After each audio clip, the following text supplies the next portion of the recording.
arkadaşlar, İki Ters Bir Düz YouTube kanalındasınız.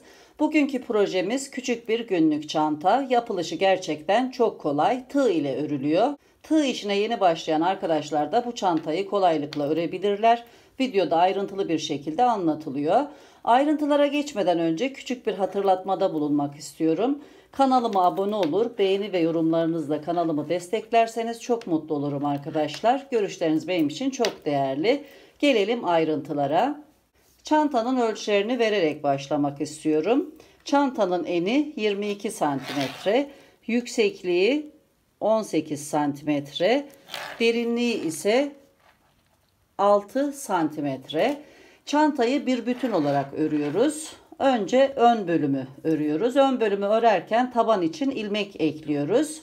Yan duvarı örmeye başladığımızda tabanı birleştirmeye başlıyoruz. Arka bölüme geçince kapak için ilmek ekliyoruz. Arka bölümle birlikte kapağı da örüyoruz. Aynı zamanda tabanı da birleştirmeyi sürdürüyoruz. Daha sonra diğer yan kenarı örüp iki ucu örerek birleştiriyoruz. Örme işlemini tamamlıyoruz. Örme işlemi bittikten sonra çanta kilidini ve sapını yerleştiriyoruz. Ben altın renginde metal bir kilit kullandım. Sizler istediğiniz kilidi kullanabilirsiniz. Bu şekilde hazır bir çanta sapı yerine örerek de çanta sapı hazırlayabilirsiniz. İsteğe kalmış. Ben çanta sapını yan duvarı ortalayarak yerleştirdim. Ama kapaktan dolayı biraz ağır oldu. O yüzden sap biraz geride kaldı arkadaşlar. Takınca fazla bir şey fark etmiyor ama sizler biraz daha öne alabilirsiniz. Yani burayı tam ortalayarak yerleştirirseniz daha dengeli olacaktır. Bunu da belirtmek isterim. Malzemelere gelince 3 milimetre kalınlığında kalın bir polyester makrome ipi kullandım. Yumak ağırlığı 250 gram, 1,5 yumak tam yeterli geldi. Ekru renk. Çantayı 5 milimetrelik tığ ile ördüm. Diğer işlemler için ise bir makas, bir iğne, bir de ipi tutturmak için çakmağa ihtiyacımız olacak. Ayrıca bir çanta kilidi ve çanta sapına da ihtiyacımız var. Hazırsanız yapılışına geçelim. Herkese kolay gelsin. Çantayı bir bütün olarak öreceğiz. Örmeye arka bölümün sol kenarından başlıyoruz. 27 zincir çekeceğiz. 5 milimetrelik tığ ile 27 zincir çekiyorum. İlk çektiğim zinciri sabitlemek için kullanıyorum. Bunu sayıya eklemiyorum. 27 zincir çekiyorum.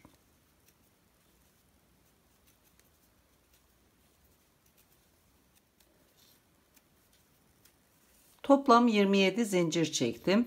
Zinciri şu şekilde çeviriyorum. Ters tarafındaki çıkıntılara batarak kaydırma öreceğim. Birinci zinciri atlıyorum. İkinci zincirin çıkıntısına batıyorum. Bir ilmek alıyorum. Tığdaki ilmeğin içerisinden geçirip bir kaydırma örüyorum. Sırayla zincirlere batarak devam ediyorum.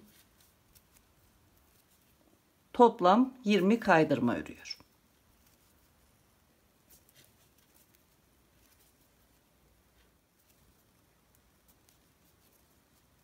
Birinci sırayı tamamladım. 20 kaydırma ördüm. Sıra sonunda 1, 2, 3, 4, 5, 6 zinciri örmeden bıraktım. Şimdi kısa sıralar örerek kenar yuvarlaklığı vereceğiz. Bir zincir çekiyorum, dönüyorum, ikinci sıraya başlıyorum. Sıra sonuna kadar 20 kaydırma öreceğim. Zincirden sonraki ilmeğin arka kanadına batıyorum. Bir ilmek alıp kaydırma örüyorum. Sıra sonuna kadar devam ediyorum.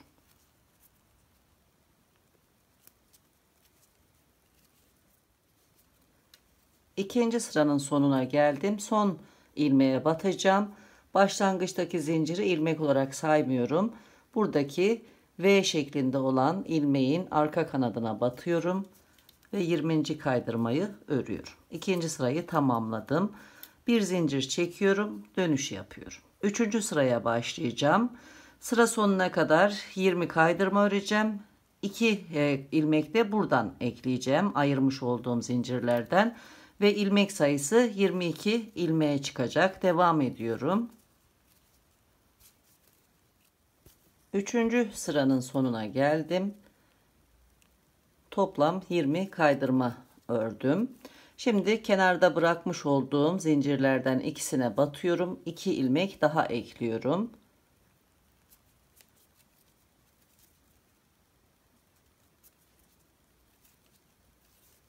Üçüncü sırada kaydırma ilmeklerinin sayısı 22 ilmek oldu. Yine bir zincir çekip dönüş yapıyorum. Dördüncü sıraya başlıyorum. Zincirden sonraki ilmeğin arka kanadına batıp kaydırma örüyorum. Sıra sonuna kadar 22 kaydırma örüyorum. Dördüncü sıranın sonuna geldim. Toplam 22 kaydırma ördüm. Bir zincir çekiyorum, dönüş yapıyorum. Beşinci sıraya başlayacağım. Sıra sonuna kadar 22 kaydırma öreceğim. Yine 2 ilmek ekleyeceğim. Devam ediyorum.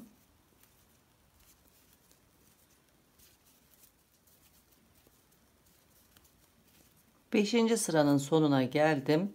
Toplam 22 kaydırma ördüm. Yine bu alttaki zincirlerden 2 tane ekliyorum ve ilmek sayısını 24 ilmeğe çıkartıyorum. 1 2 kaydırma ekledim. 5. sıradaki kaydırma ilmeklerinin sayısı 24 ilmek oldu. Bir zincir çekiyorum, dönüş yapıyorum. 6. sıraya başlıyorum. Sıra sonuna kadar toplam 24 kaydırma örüyorum.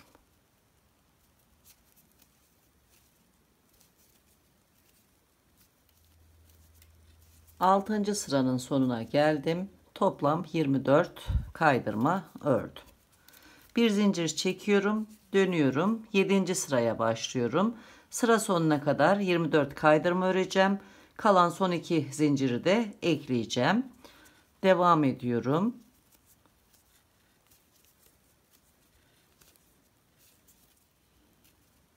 Yedinci sıranın sonuna geldim. 24 kaydırma ilmeği ördüm. 2 ilmek de alttaki zincirlere batarak ekleyeceğim. 7. sıradaki kaydırma ilmeklerinin sayısı 26 ilmek oldu ve devam edeceğim. 8 zincir çekip 7 ilmek daha ekleyeceğim. Bu eklediğim ilmekler taban bölümünü oluşturacak. 8 zincir çekiyorum. 1 2 3 4 5 6 7 8. Daha sonra şu şekilde zinciri çeviriyorum. 8. sıraya başlıyorum. İkinci zincirin çıkıntısına batarak kaydırma örüyorum. 1 2 3 4 5 6 kaydırma ördüm. 7. kaydırmayı örerken son zincirin üst kanadına batıyorum ve 7. kaydırmayı ördüm.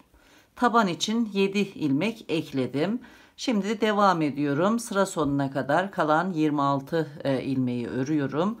8. sıradaki kaydırma ilmeklerinin sayısı bu eklediğim ilmeklerle birlikte 33 ilmek olacak. Devam ediyorum. 8. sıranın sonuna geldim. Toplam 33 kaydırma ördüm. Bir zincir çekiyorum. 9. sıraya başlıyorum. Sıra sonuna kadar 33 kaydırma örüyorum.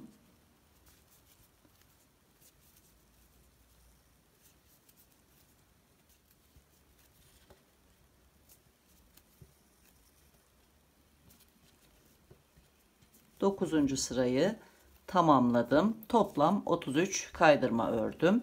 Bir zincir çekiyorum. 10. sıraya başlayacağım.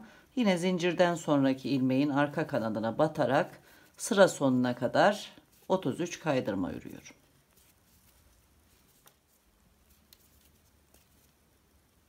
Onuncu sırayı tamamladım. Toplam 33 kaydırma ördüm. Bir zincir çekip dönüş yapıyorum. Bundan sonra örgümüzü bu şekilde sürdüreceğiz. Her sırada 33 kaydırma ilmeği öreceğiz. Sıra sayısını belirlemek için bu şekilde tutuyoruz. Başlangıç ipi sol kenarda. Alttaki bu başaklardan oluşan ilk sırayı saymıyoruz. Burası başlangıç zincirimiz. Bundan sonraki sıraları şu şekilde sayıyoruz. 1, 2, 3, 4, 5, 6, 7, 8, 9, 10 sıra oldu. Şöyle ayırdığımızda zaten belli oluyor. Her çizgi ikişer sırayı gösteriyor. Şimdi 11. sıradan itibaren devam ediyoruz. 43. sırayı örerken tekrar birlikte olacağız. İlk sıradan itibaren 42 sıra ördüm. Şimdi 43. sırayı örerken kısa sıralar örmeye başlayacağız. Bu kenarda da yine kenar yuvarlaklığı vereceğiz. Alt bölümden 9 ilmek sayıyorum. 1, 2, 3, 4, 5, 6, 7, 8, 9. 9'uncuya bir ayraç yerleştiriyorum. Bu ayraca kadar 24 ilmek kaydırma örüyorum. Bir zincir çekmiştik, dönüyorum ve 43. sıraya başlıyorum. Zincirden sonraki ilmeğe batıyorum, kaydırma örüyorum. Ayraca kadar toplam 24 kaydırma örelim.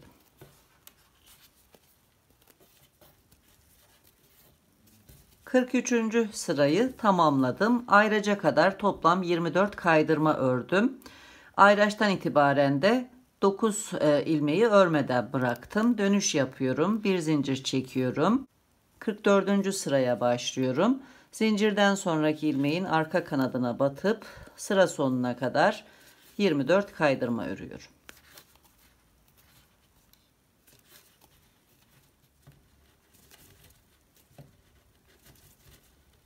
...44. sırayı tamamladım. Toplam 24 kaydırma ördüm. Bir zincir çekiyorum. Dönüş yapıyorum. 45. sıraya başlıyorum. Toplam 22 kaydırma öreceğim. 2 kaydırmayı örmeden bırakacağım bu sırada. Zincirden sonraki ilmeğe batarak sıra sonuna kadar 22 kaydırma örüyorum.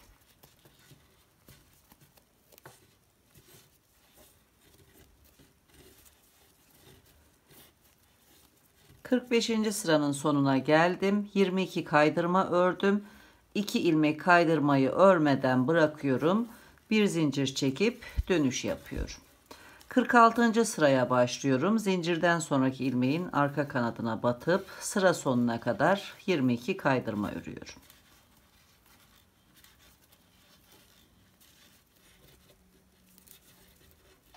...46. sırayı tamamladım. 22 kaydırma ördüm. Bir zincir çekip dönüş yapıyorum.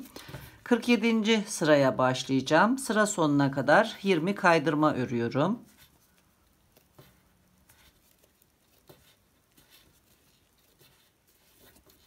47. sıranın sonuna geldim. Toplam 20 kaydırma ördüm. 2 ilmeği örmeden bıraktım. Bir zincir çekip dönüş yapıyorum. 48. sıraya başlıyorum. Sıra sonuna kadar 20 kaydırma örüyorum.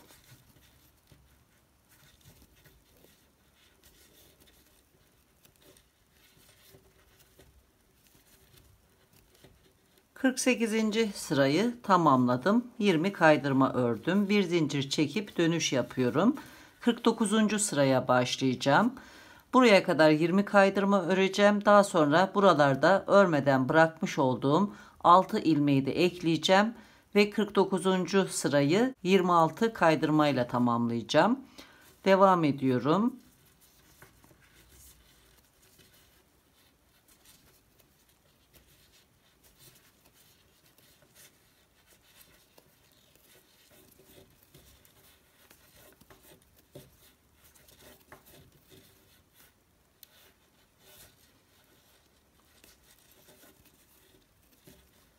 20 kaydırma ördüm. Devam ediyorum. 6 kaydırma daha ekleyeceğim ve 49. sıradaki kaydırma ilmeklerinin sayısı 26 ilmek olacak.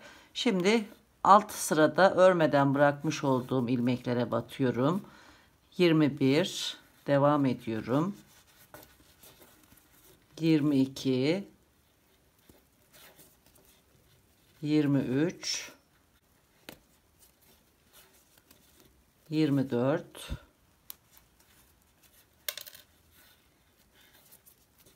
25, 26 kaydırma ördüm ve 49. sırayı tamamladım. Bu bölümde 1, 2, 3, 4, 5, 6, 7 ilmek kaldı. Bir zincir çekiyorum.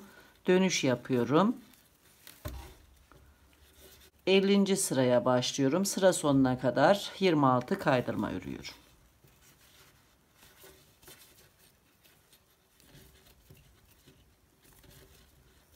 26 ilmek kaydırma ördüm ve 50. sırayı tamamladım. Bir zincir çekiyorum. Dönüş yapıyorum. Çantanın ön parçasını tamamladım. Enini ve boyunu ölçüyorum. Çantanın eni yaklaşık olarak 22 santimetre, tabana kadar olan yüksekliği ise 16 santimetre. 51. sıradan itibaren çantanın bu taraftaki yan duvarını örmeye başlayacağım. Yan duvarı örerken de tabanı yan duvarla birleştireceğim. Önce 26 ilmek kaydırma örüyorum.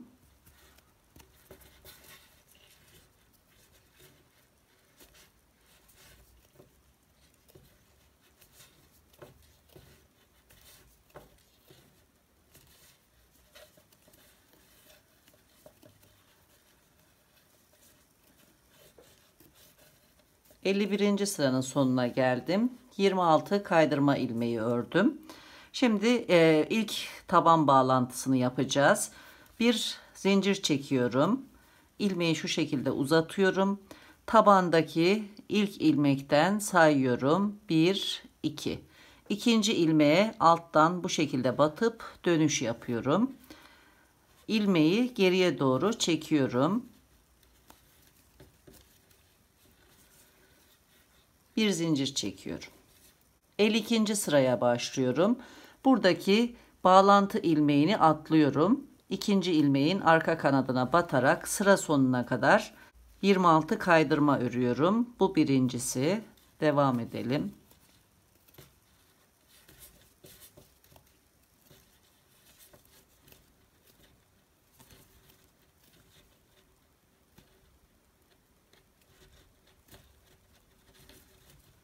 ...52. sırayı tamamladım. Bir zincir çekiyorum. Dönüyorum. 53. sıraya başlıyorum. Sıra sonuna kadar 26 kaydırma örüyorum.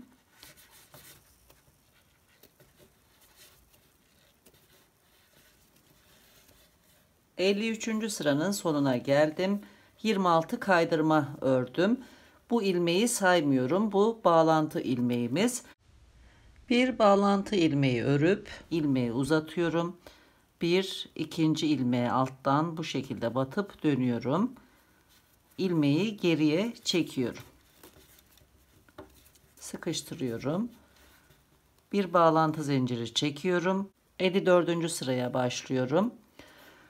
Bu ilmeği saymıyorum. Alt sıranın bağlantı zinciri bu. İkinci ilmeğe batıyorum. Sıra sonuna kadar 26 kaydırma örüyorum.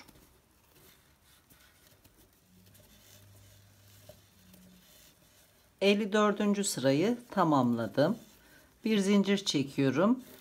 55. sıraya başlayacağım. 55. sırada da yine 26 kaydırma örüyorum.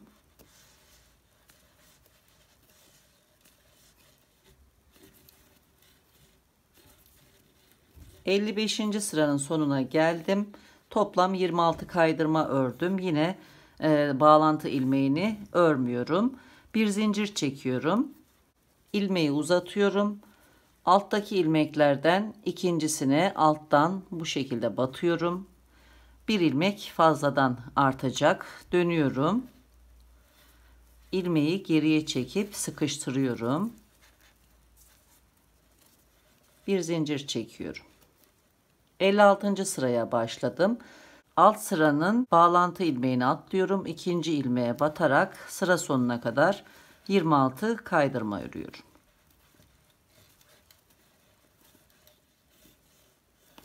...56. sırayı tamamladım. Bir zincir çekip dönüş yapıyorum. Şimdi 57. sıraya başlayacağım. Bu sıradan itibaren arka bölümü örmeye başlıyoruz. Yan duvarı tamamladım. Arka bölümü örerken de aynen buradaki gibi kısa sıralar öreceğiz. Alt bölümde yuvarlaklık vermek için. 57. sıraya başlıyorum ve 20 kaydırma örüyorum.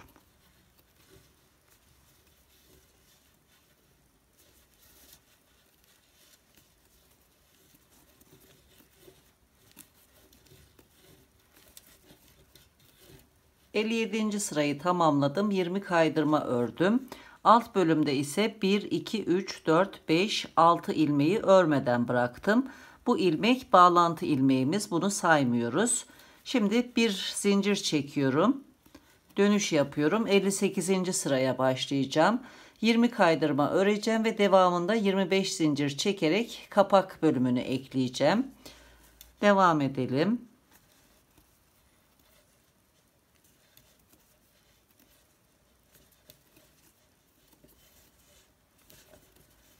...58. sırayı tamamladım. 20 kaydırma ördüm. Devam edeceğim. 25 zincir çekeceğim. Kapak için ilmek ekleyeceğim. Devam ediyorum. 25 zincir çektim. Zinciri şu şekilde çeviriyorum. Arka çıkıntılarına batarak kaydırma öreceğim. 59. sıraya başlıyorum. Birinciyi atlıyorum. İkinci çıkıntıya batıyorum ve kaydırma örüyorum.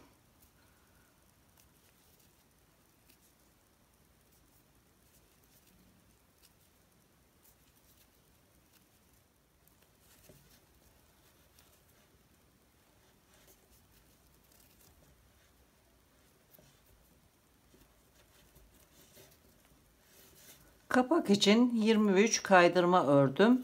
24. kaydırmayı ise şu şekilde öreceğim. Düzeltiyorum. Son zincirin üst kanadına batıyorum ve 24. kaydırmayı ördüm. Kapak için 24 kaydırma ördük. Devam ediyorum. 20 kaydırma örerek sıra sonuna kadar gelelim.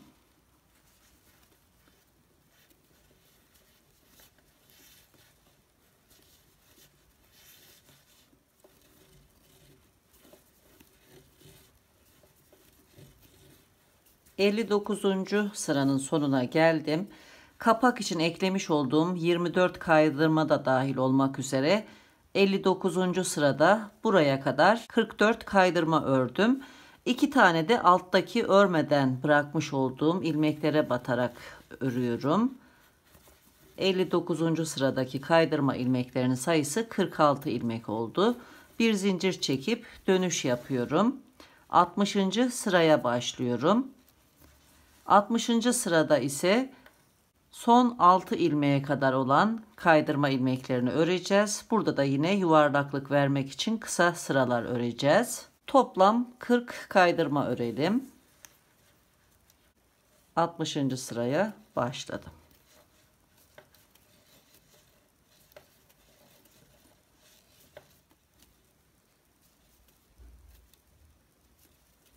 ...60. sıranın sonuna geldim. 40 kaydırma ördüm. Kapak bölümünün uç kısmında ise 1, 2, 3, 4, 5, 6 ilmeği örmeden bıraktım. Bir zincir çekip dönüş yapıyorum. 61. sıraya başlıyorum. Sıra sonuna kadar toplam 40 kaydırma örüyorum.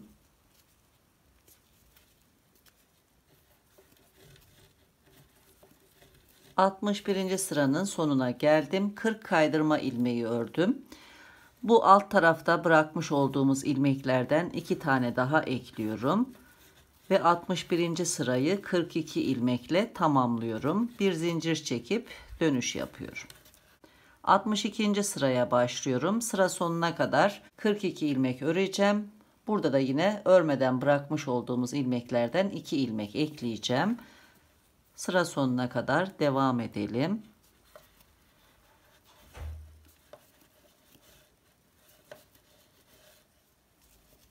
...62. sıranın sonuna geldim.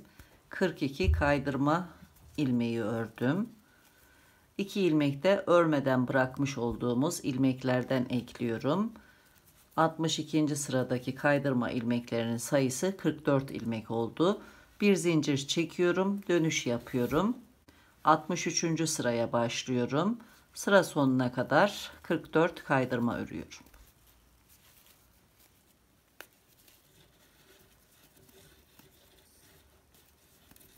63. sıranın sonuna geldim. 44 kaydırma ilmeği ördüm. Altta kalan son 2 ilmeği de ekliyorum. 63. sıradaki kaydırma ilmeklerinin sayısı 46 ilmek oluyor. Bu son ilmeği saymıyorum. Bağlantı ilmeği. Bir zincir çekiyorum. Dönüş yapıyorum. 64. sıraya başlıyorum.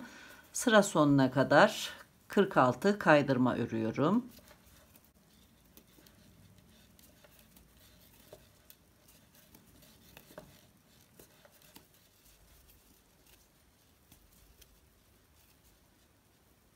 ...64. sıranın sonuna geldim. 46 kaydırma ilmeği ördüm. Alt bölümde örmeden bırakmış olduğum ilmeklerden 2 tane daha ekliyorum. 48 ilmek oldu. Bir zincir çekip dönüş yapıyorum. 65. sıraya başlıyorum. Sıra sonuna kadar 48 kaydırma örüyorum.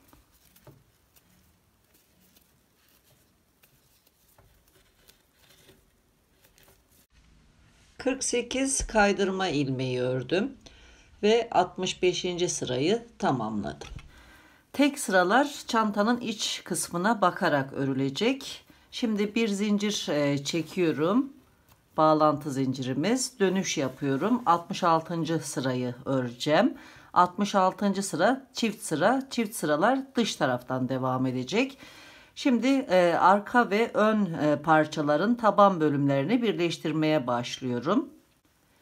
Burada görmüş olduğunuz yatay ilmeklere batarak birleştireceğiz. Dikey ilmekleri kullanmıyoruz. İlk yatay ilmeğe batıyorum. Devamında hemen bu ilmekten sonra gelen ikinci yatay ilmeğe de batıyorum. Delik oluşmaması için bu ilmeği geriye doğru çekiyorum. Ve çekip sıkıştırıyorum.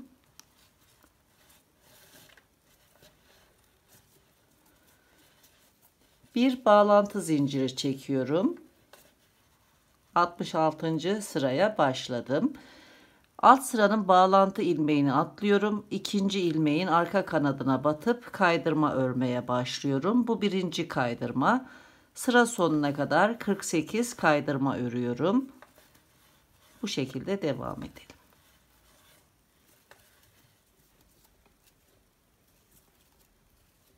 ...66. sıranın sonuna geldim. 48 kaydırma ördüm. Alt sırada örmeden bırakmış olduğumuz ilmeklerden son 2 ilmeği de ekliyorum. Kaydırma ilmeklerinin sayısı 50 ilmek oldu. Bir zincir çekiyorum. Dönüş yapıyorum. 67. sıraya başlıyorum. Sıra sonuna kadar toplam 50 ilmek kaydırma örüyorum.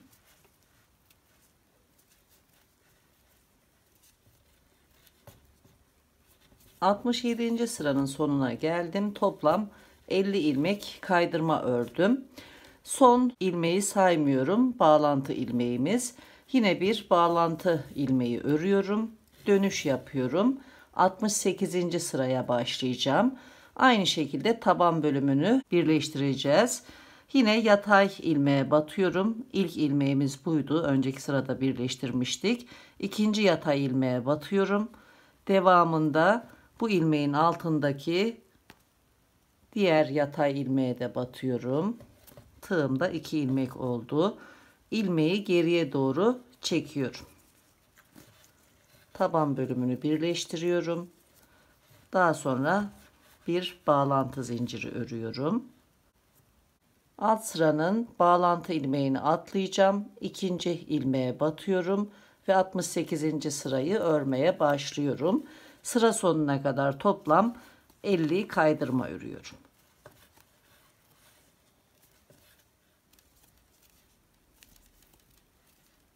...68. sırayı tamamladım. 50 kaydırma ilmeği ördüm. Bir zincir çekip dönüş yapıyorum. 69. sıraya başlayacağım. Yine 50 kaydırma ilmeği öreceğim. Son bağlantı ilmeğini saymayacağız. Yine bir zincir çekeceğiz. Dönüş yapıp 70. sırayı örerken alt tabanda bir ilmek daha birleştirip devam edeceğiz. Her sırada 50'şer ilmek örmeyi sürdüreceğiz. Taban bölümünü bu şekilde birleştireceğiz. Son birleştirmeyi birlikte yapacağız. Bu şekilde örgümüzü sürdürelim. Alt bölümü birleştirmeyi sürdürüyorum. Birinci yumak bitti. Şimdi ikinci yumağı nasıl eklediğimi göstermek istiyorum. Bu şekilde iki ucu elime alıyorum. Çakmak yardımıyla uçlarını eritiyorum. Ve hemen ucuca ekliyorum.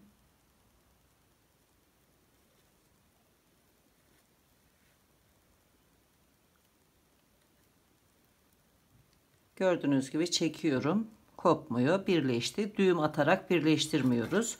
Örerken de alt tarafa getiriyoruz bu ek yerini. Örmeye devam ediyorum.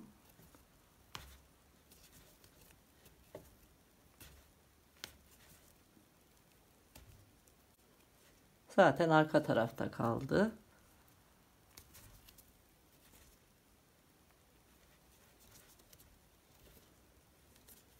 Zincir çekip dönüş yapıyorum. Devam ediyorum.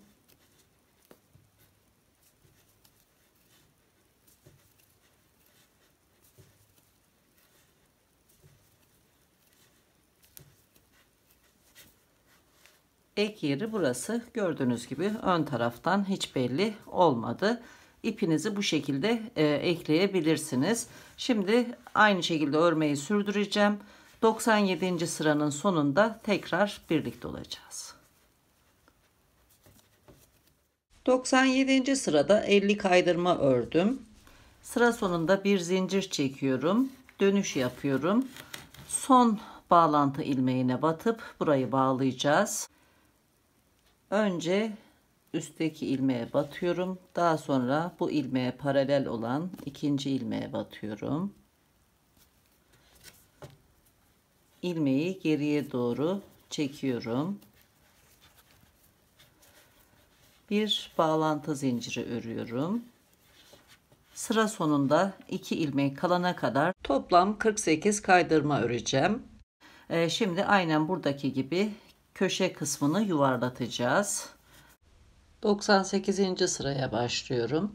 Bağlantı ilmeğini atlıyorum. İkinci ilmekten başlayarak sıra sonuna kadar 48 kaydırma örüyorum.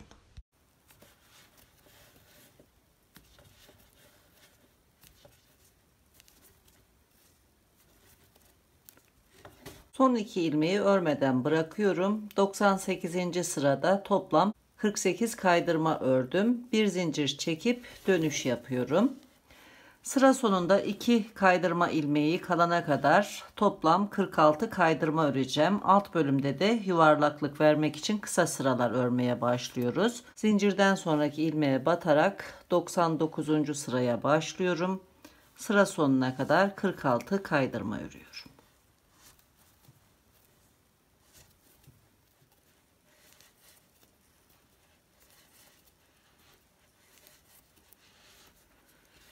...46 kaydırma ördüm ve 99. sırayı tamamladım. Son 2 ilmeği örmeden bıraktım. Bu 3. ilmek bağlantı ilmeği sayılmıyor. Bir zincir çekip dönüş yapıyorum. 100. sıraya başlıyorum. Yine son 2 ilmeği örmeden bırakacağız. Toplam 44 kaydırma ilmeği örüyorum.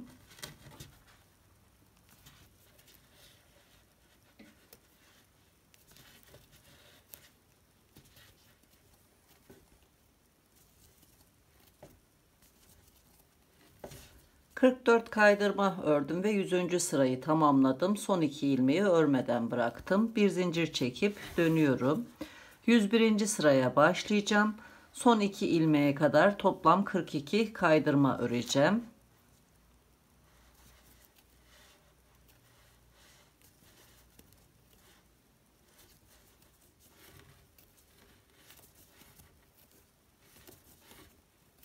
...42 kaydırma ördüm ve 101. sırayı tamamladım. Son 2 ilmeği örmeden bıraktım. Bir zincir çekiyorum. Dönüş yapıyorum. 102. sıraya başlayacağım. Son 2 ilmeğe kadar toplam 40 kaydırma örüyorum. Devam edelim.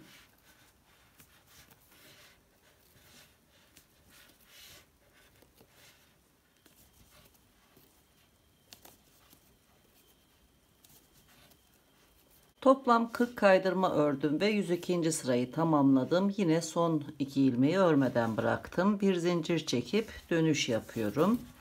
Sıra sonuna kadar toplam 38 kaydırma öreceğim. 103. sıraya başlıyorum. Devam edelim.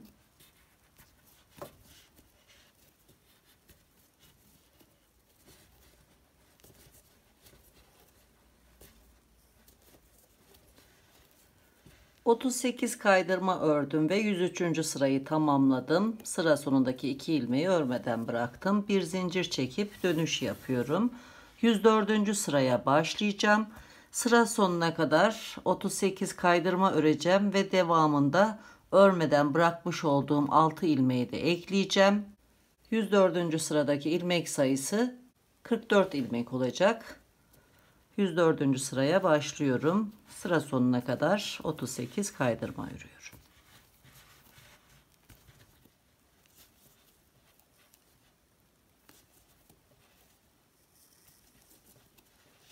38 kaydırma ördüm. Devam ediyorum. Örmeden bırakmış olduğum 6 ilmeği de ekliyorum.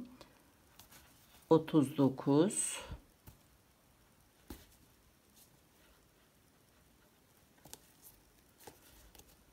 40 41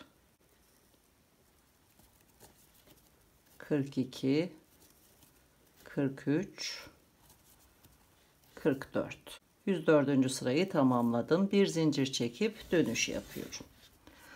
Bu sırayı ördükten sonra kapağı tamamlamış olacağız.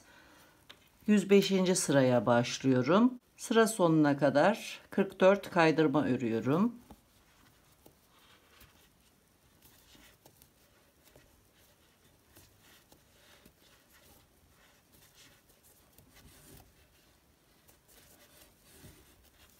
...105. sırada 44 kaydırma ördüm. Şimdi alt bölümde de ayırmış olduğum ilmekleri örmeye başlıyorum. Kaydırma ilmeklerinin sayısı 50 olacak. Bu ilmekleri de ördüğümde 44 ilmek örmüştüm. Devam ediyorum. 45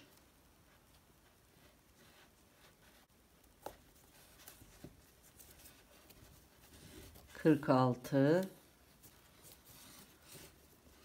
47 48 49 son ilmeği örüyorum. 50. 105. sırayı tamamladım. Buradaki son ilmek bağlantı ilmeğimiz. Bunu saymıyoruz. Bir zincir çekiyorum, dönüş yapıyorum. Şimdi başlayacağım ve toplam 26 kaydırma öreceğim. Artık kapak bölümünü örmüyoruz. Bu sırayı ördükten sonra yan duvarı örmeye başlayacağız. 106. sıraya başlıyorum. Toplam 26 kaydırma örüyorum.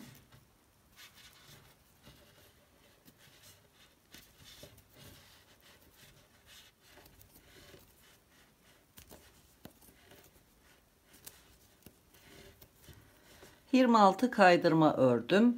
Kapak bölümünde ise 24 kaydırmayı örmeden bıraktım. Şimdi yan duvarı örmeye geçiyorum. Bir zincir çekiyorum. 106. sırayı tamamladım. 107. sıraya başlıyorum. Sıra sonuna kadar toplam 26 kaydırma örüyorum.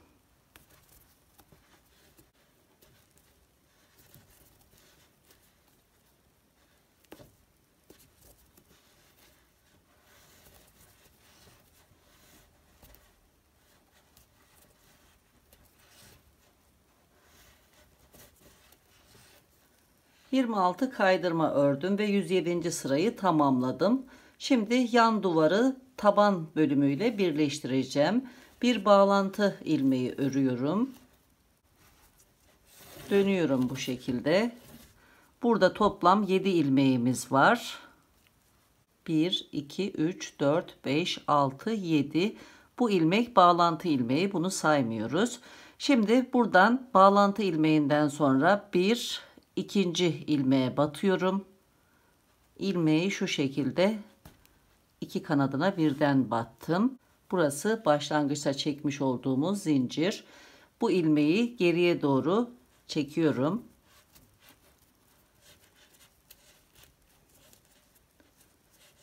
Bir bağlantı zinciri örüyorum. Alt sıranın bağlantı ilmeğini atlıyorum. İkinci ilmeğin arka kanadına batıyorum. 108. sıraya başladım. Sıra sonuna kadar 26 kaydırma örüyorum.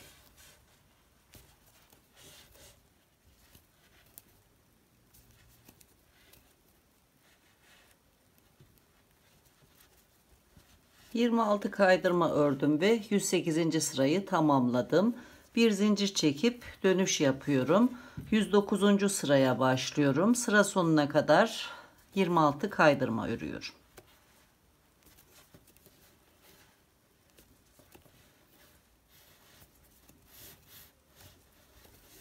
...26 kaydırma ördüm ve 109. sırayı tamamladım. Bağlantı ilmeğini saymıyorum.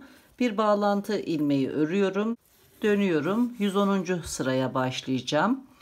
Taban bölümünde ilmek sayıyorum. 1, ikinci ilmeğe batıyorum. Bu ilmeği geriye çekiyorum.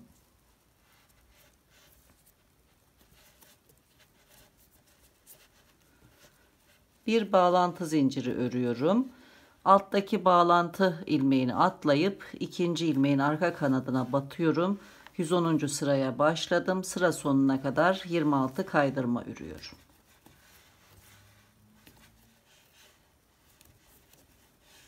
...26 kaydırma ördüm ve 110. sırayı tamamladım. Bir zincir çekiyorum. Dönüyorum. 111. sıraya başlıyorum. Sıra sonuna kadar 26 kaydırma örüyorum.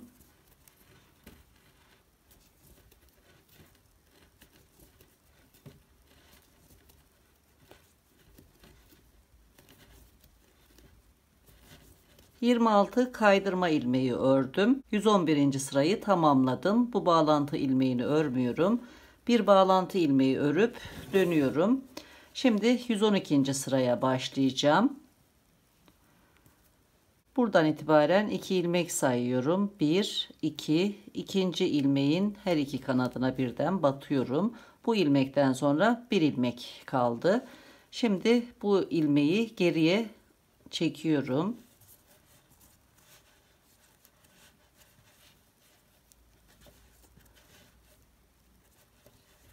Bir bağlantı ilmeği örüyorum. Alt sıranın bağlantı ilmeğini atlıyorum. İkinci ilmeğin arka kanadına batıyorum. Sıra sonuna kadar 26 kaydırma örüyorum.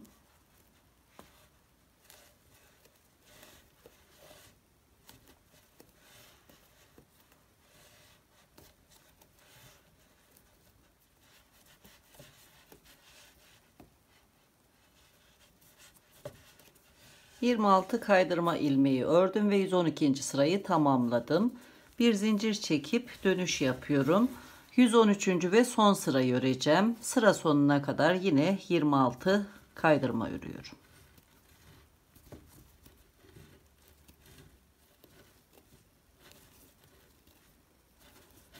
...26 kaydırma ilmeği ördüm ve 113. sırayı tamamladım.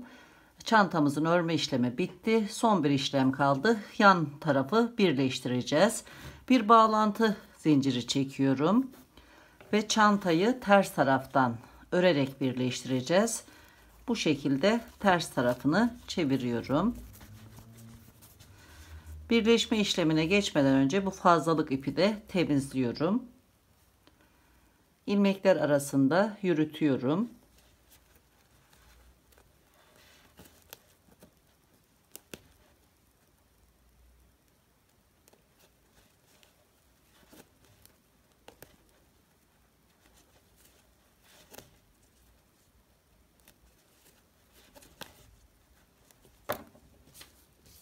İpin ucunu kesiyorum.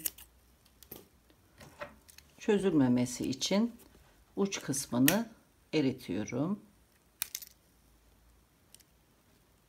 Bu şekilde gizledim. Şimdi iki ucu örerek birleştireceğim. Her iki kenarda da 26'şar ilmek bulunuyor. Bu parçanın ilk ilmeği bu ilmeğimiz. Bu bağlantı zinciri. Burada da ilk ilmek bu ilmeğimiz. Bu da bağlantı ilmeğimiz. Son sırayı örerken bir bağlantı ilmeği örerek bitirmiştik. Şimdi örmeye başlayacağız. İlk 6 ilmeği örerken bu taraftaki parçanın ilmeklerinin ön kanatlarını alarak öreceğiz. İlk 6 ilmeği bu şekilde örüyoruz. Bu parçada ise hep arka kanatlarına batarak öreceğiz. Bu 6 ilmeği ördükten sonra bu tarafta da yine arka kanatlarına batarak örmeyi sürdüreceğiz. İlk olarak burada delik oluşmaması için ilk ilmeğimizden önceki bağlantı ilmeğine batıyorum. Bu bağlantı ilmeğini çekiyorum. İki ucu tutturmuş oldum. Şimdi sırayla birer ilmek örerek birleştireceğiz. Bu taraftaki ilk ilmeğin ön kanadına batıyorum. Burada da ilk ilmeğin arka kanadına batıp bir ilmek çıkartıyorum. 2 ilmeği ördüm. Tığımdaki ilmeğin içerisinden bu ilmeği geçiriyorum. İlk ilmekleri birleştirdim. Şimdi ikinci ilmekleri öreceğim. Bu taraftaki parçanın ilmeğine önden batıyorum. Arka taraftakine ise arka kanadına batıp ikisini birlikte örüyorum. Tığımdaki ilmeğin içinden geçiriyorum, ilmeği kaydırma örüyorum. 2 ilmek ördüm. 4 ilmek daha aynı şekilde örüyorum.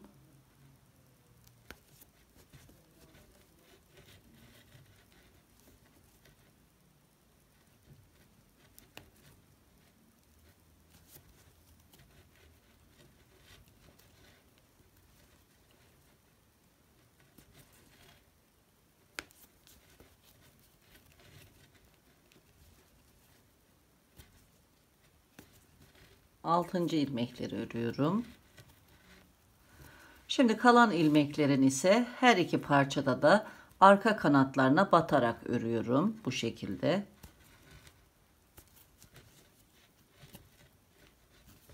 Son ilmeğe kadar örmeyi sürdürelim.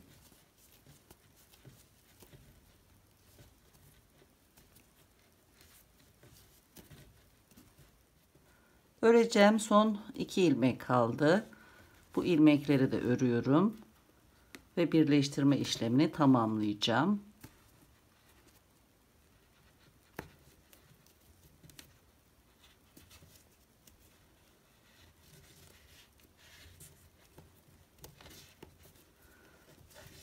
Çantanın yan kenarını birleştirdim. Son olarak bir zincir çekiyorum. Biraz fazla ip bırakarak ipi kesiyorum.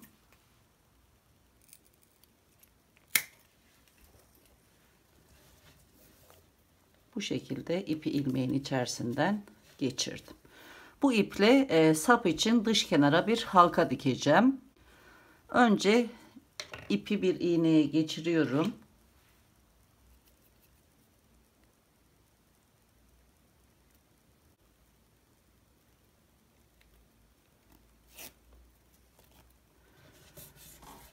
Birkaç ilmek aşağı kadar ipi yürüteceğim.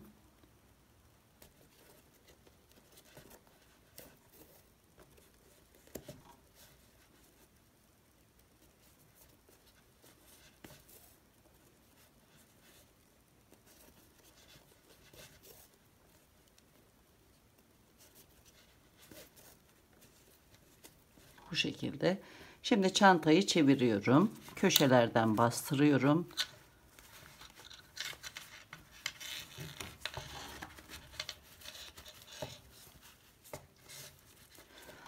Çantanın ön yüzünü çevirdim. Şimdi yan duvara bu şekilde bir yarım halka dikeceğiz. Çanta sapını tutturmak için. Hemen kapaktan sonraki 1, 2, 3, 4 çizgiyi sayıyorum. Bu 4 çizgiden oluşan bölüm çantanın yan duvarı. Biz halkayı ortadaki 2 çizgi üzerine yerleştireceğiz. Zaten ipi altta yürütmüştüm aşağı doğru. Yan duvarın ikinci çizgisinden ilmek sayıyorum. 1, 2, 3, 4, 5. ilmeğin içerisinden çıkış yapıyorum. İpi yukarı çıkartıyorum. Halkayı alıp iğneyi içerisinden geçiriyorum.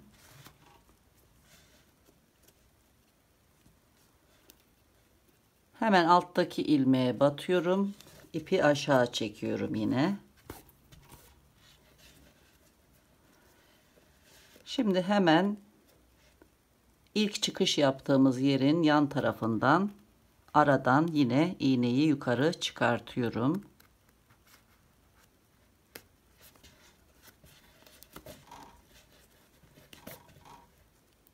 Halkanın içerisinden geçiriyorum. Sıkıştırıyorum. Hemen bu hizada aradan batıyorum. İpi tekrar aşağı çekiyorum.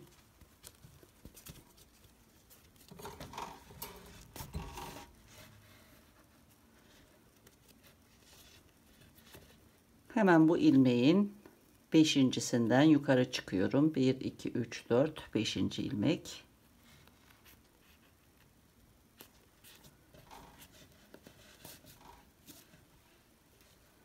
Halkadan ipi geçiriyorum. Sıkıştırıyorum.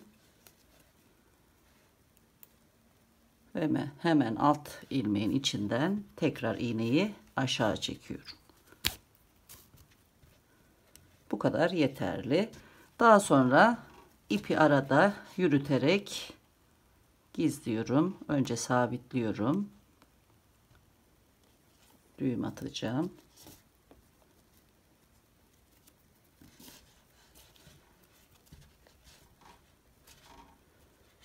Sıkıştırdım. Daha sonra içeri doğru yürütüyorum.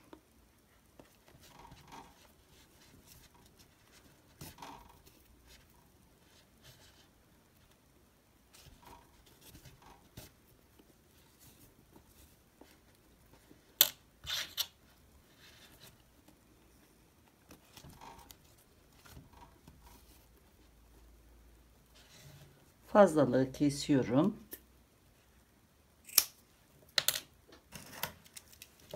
Çakmakla yakarak çözülmemesi için yapıştırıyorum buraya.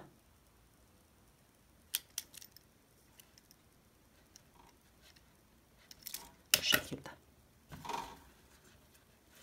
Tam ortalayarak yarım halkayı yerleştirdim. Tekrar iç taraftan ipi tutturalım. Aynı şekilde buraya da diğer halkayı dikelim. Çantanın yan halkalarını diktim. Şimdi kapak bölümüne kilidi yerleştireceğim. Buradaki çizgilerin sayısı 1, 2, 3, 4, 5, 6, 7, 8, 9, 10, 11, 12, 13, 14, 15, 16, 17, 18. Bu bölüme de tam 6 çizgi sığıyor. Gördüğünüz gibi tam ortalıyorum. Ortadaki 6 çizgiye bu kilidi yerleştireceğim. Önce diğer bölümünü çıkartıyorum. Burada dişli bölümler var. Burayı biraz genişletiyorum bu şekilde.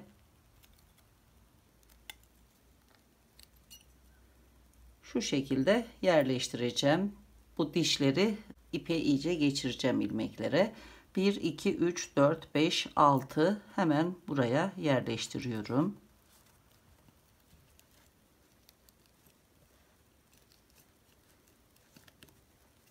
Sıkıştırıyorum.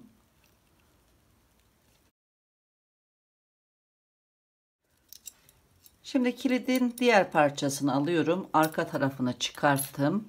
Şu şekilde yerine yerleştiriyorum. Daha sonra kapağını ayarlıyorum. Şöyle bastırıyorum. Kilidi tekrar açıyorum. Yerini ayarladıktan sonra bu aparatı arka taraftan yerleştirip büküyorum ve kilidin takma işlemini tamamlıyorum. Şimdi bu işlemleri yapalım. Son halini sizlerle paylaşacağım. Evet arkadaşlar, çanta sapını yerleştirdim. Kilidi de tamamladım. Çantamızın bitmiş hali bu şekilde. Yandan görüntüsü, arka taraf. Çok şık, kullanışlı bir günlük çanta oldu. Bugünkü videomuzun sonuna geldik. Yeni videolarda tekrar birlikte olmak dileğiyle. Hoşça kalın, sağlıkla kalın.